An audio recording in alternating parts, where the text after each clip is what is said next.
Let's do it. Let's talk to our guest here. Well, let's bring him in right now. We've got San Francisco 49ers insider Matt Barrows joining us. He works for The Athletic. And Matt, before we talk about Mike McGlinchey and the 49ers, you dropped a great piece over at The Athletic today talking about Vernon Davis. And it wasn't talking about Vernon Davis. Broncos legend. Yeah, it wasn't talking about Vernon Davis being a great 49ers tight end. It wasn't talking about Super Bowl 50 Denver Broncos champion with the Broncos. And it wasn't talking about Vernon Davis becoming a head coach in the NFL or something like that. It was talking about Vernon Davis playing a serial killer in a movie with Morgan Freeman that's coming out. Wow. Matt, did you ever expect to write this story?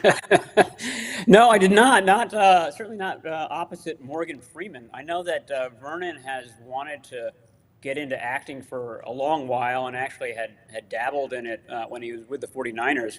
And I was surprised because I knew about that and I knew he's been doing this and that, but he's been in 17 movies.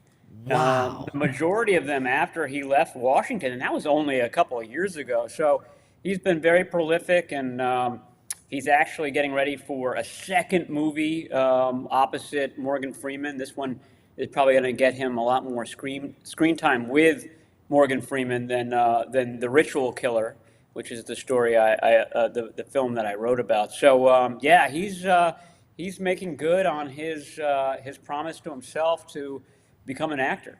Well, I had no idea the number was 17 movies. That's incredible. So everyone's got to go check out that because it's just such a unique story. You typically don't hear about football players going on to become actors. Well, isn't that the thing though? Like, football players want to be actors want to be football players, rappers want to be basketball players, and football players want to be rappers. Like, everyone wants to be what they aren't. Yeah, and he's doing it both. Respect.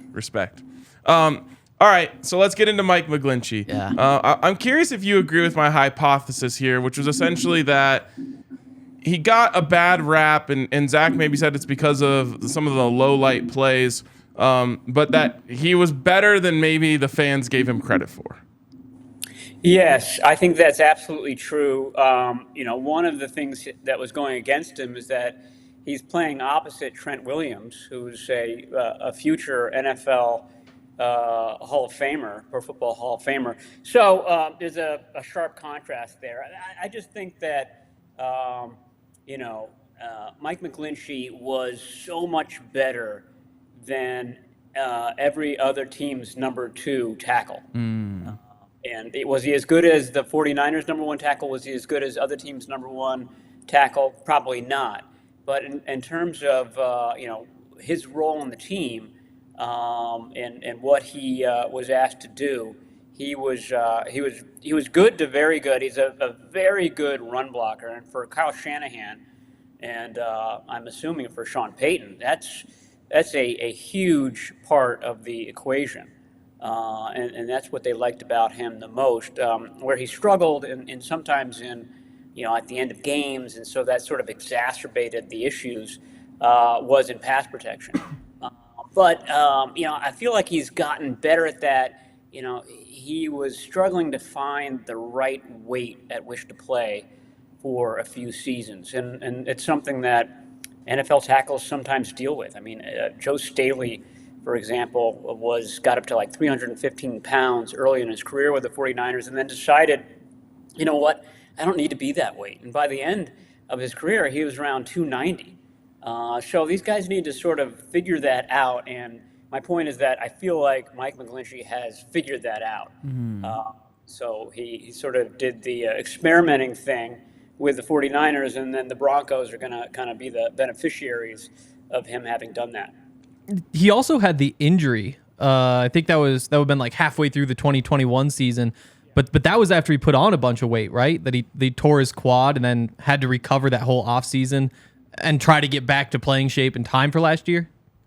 That's right. He felt like he was getting bull rushed too much, I believe, in the 2020 season, and that he just needed more mass, more bulk to brace himself against that, and then, got heavier. I mean, concerted effort to add weight to get to that kind of 310, 315 level, and then he suffered that quad injury, and that's a big injury. And the fact that he was able to come back from that this past season and play the full season, I mean, you have to ask Mike this, but I got the sense that was a big deal for him, that he was able to get healthy, able to play every game, and do so in advance of his free agency.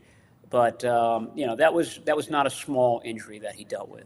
And speaking of Mike hitting free agency, Kyle Shanahan talked at the owners' meetings of the reason why they weren't able to keep Mike on the team and why he left for Denver was because he just outplayed what the 49ers could pay him. And I totally understand the 49ers have so many big contracts coming up and already on the books.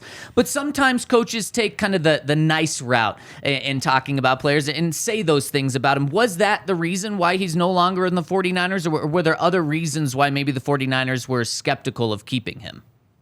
No, I mean, the price point is absolutely the biggest reason. I mean, if he was as good as Trent Williams, they would have had to make a decision. Like I said earlier, Trent Williams is in a separate category among offensive tackles. And you just hit on it. I mean, they've got not only Trent Williams making, at the top or close to the top of what offensive tackles make, but George Kittle is up there at his position. Deebo Samuel's up there at his position. Nick Bosa is going to be up there at his position. Yep.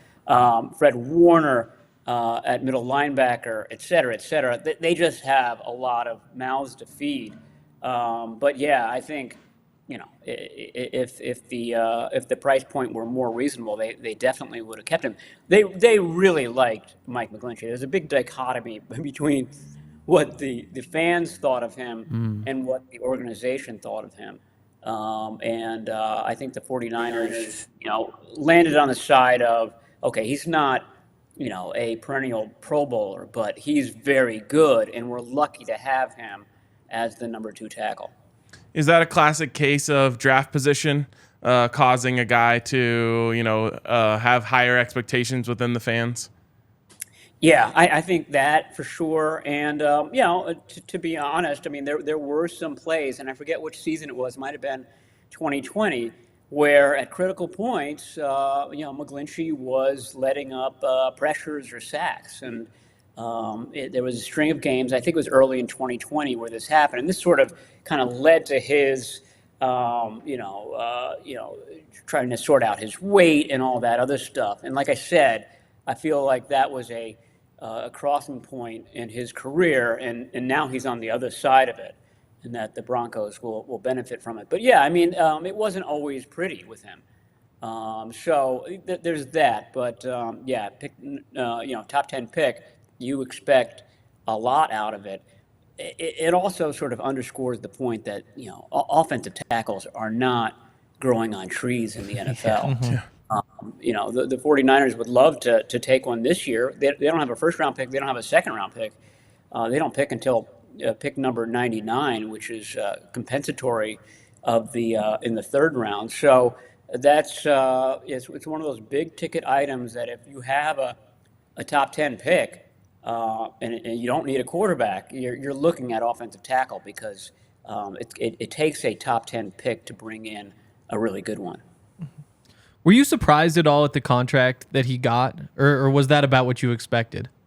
No, I mean, it was right in line with what everybody thought, which is why the 49ers, basically knew that he'd be gone.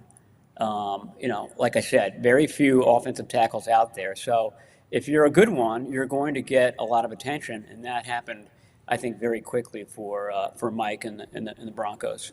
And Matt, when you're talking about the Broncos fans kind of view the 49ers as maybe their NFC team because there's so many connections there. Obviously, Kyle Shanahan growing up in Colorado, with Mike's doing some work with them occasionally. Also John now, Lynch connection. Yep, John Lynch, Christian McCaffrey now with the 49ers. So Broncos fans in general just kind of like to follow the 49ers more than I think other teams. And the 49ers may just be the most interesting team in the NFL with all the talent that we've talked about. But then the quarterback position, you've seen flashes from some guys. They have the number 3 overall pick. I mean, can you just kind of give us an update of where the 49ers are? The expectations Super Bowl or bust this year? Who's going to be their starting quarterback? Yeah, it is Super Bowl or bust, and the question about their starting quarterback is a really good one. They're going about it basically the opposite of most teams. Most teams put all their big bucks into the quarterback, and then try to kind of dress the team around that player. The 49ers, as I just mentioned, have a lot of dollars spent elsewhere, and they've got a cheap quarterback room because two of those quarterbacks are on their rookie contracts, and the third, Sam Darnold, is signed a very modest, for a quarterback, free agency deal. So, I think if everyone were healthy, it would be a no-brainer just because Brock Purdy was so good at the end of the season. He has yet to lose a game in which he's healthy throughout the whole game, the one loss being in the NFC Championship game. So, but his health is a question mark. I mean, he has a very serious elbow injury that is going to continue to keep him out of practices right up until the start of the regular season. So, there's a chance he goes on PUP. There's a chance that he's almost ready to start the year, but can't. And in that scenario, my guess is that Trey Lance would be the starter. And then the 49ers would have a conundrum if Lance gets off to a hot start. I mean, it's very hard to take a quarterback who's on a roll out of the game or out of the lineup. And so that would be sort of the issue if Purdy comes off a PUP in week 4, Lance is 4-0. I mean, this is very idealistic. These are problems that I think a lot of teams would love to have, but that's sort of where things stand right now. There's a lot of murkiness about, especially in the beginning of the season, who's going to be under center. Well, Matt, we'll be following you for all of that information. Everyone, go give him a follow on Twitter. Also, check him out at The Athletic. Matt, we really appreciate your insight. Great stuff on McGlinchey and Vernon Davis, the movie actor. Thanks so much for being on, Matt. Thanks for having me on, guys. Thank you. See ya. And there we go. Man, some great insight, great information from Matt there.